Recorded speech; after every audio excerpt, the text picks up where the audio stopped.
കുറച്ചു നാളുകൾക്ക് ശേഷം നമ്മുടെ രാജ്യത്ത് സൈന്യം വലിയൊരു ഓപ്പറേഷൻ നടത്തിയിരിക്കുന്നു.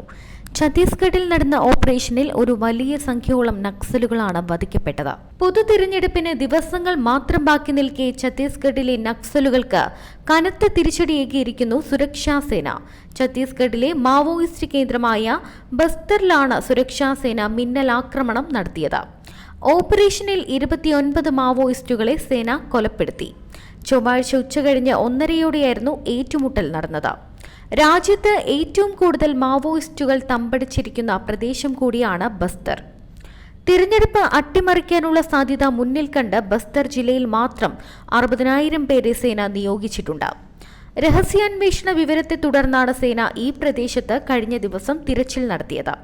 തിരച്ചിൽ നടത്തുന്നതിനിടെ CPI മാവോയിസ്റ്റ് അംഗങ്ങൾ സേനയ്ക്ക് നേരെ വെടിയുതിർത്തു എന്നാണ് സൈന്യം വ്യക്തമാക്കുന്നത്. തുടർന്ന് BSFന്റെയും സ്റ്റേറ്റ് റിസർവ് ഗാർഡിന്റെയും നേതൃത്വത്തിൽ നടന്ന ഏറ്റുമുട്ടലിൽ 29 മാവോയിസ്റ്റുകളെ വധിച്ചു. കൊല്ലപ്പെട്ടവരിൽ നക്സൽ നേതാവ് ശങ്കർ റാവുവും ഉണ്ടായിരുന്നു. നേരത്തെ കേന്ദ്ര സർക്കാർ ശങ്കർ റാവുവിന്റെ തലയ്ക്ക് 25 ലക്ഷം പാരിതോഷികം പ്രഖ്യാപിച്ചിരുന്നു.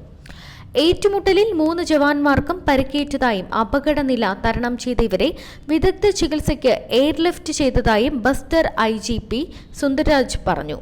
മേഖലയിൽ നടത്തിയ ഏറ്റവും വലിയ ഓപ്പറേഷനാണെന്നും പൂർണ്ണ രീതിയിൽ വിജയമായിരുന്നുവെന്നും സുന്ദർരാജ് പറഞ്ഞു.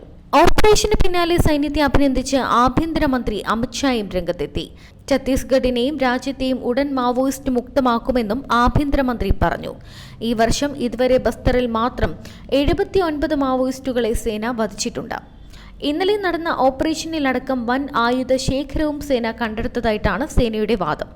എന്നാൽ യാതൊരു പ്രകോപനവുമില്ലാതെ സേന ബോംബ് വർഷിക്കുകയായിരുന്നുവെന്നും നിരവധി ആദിവാസികളും മൃഗങ്ങളും കൊല്ലപ്പെടുകയും പരിക്കേൽക്കുകയും ചെയ്തതായി മാവോയിസ്റ്റ് CPI സംഘടന ആരോപിച്ചു.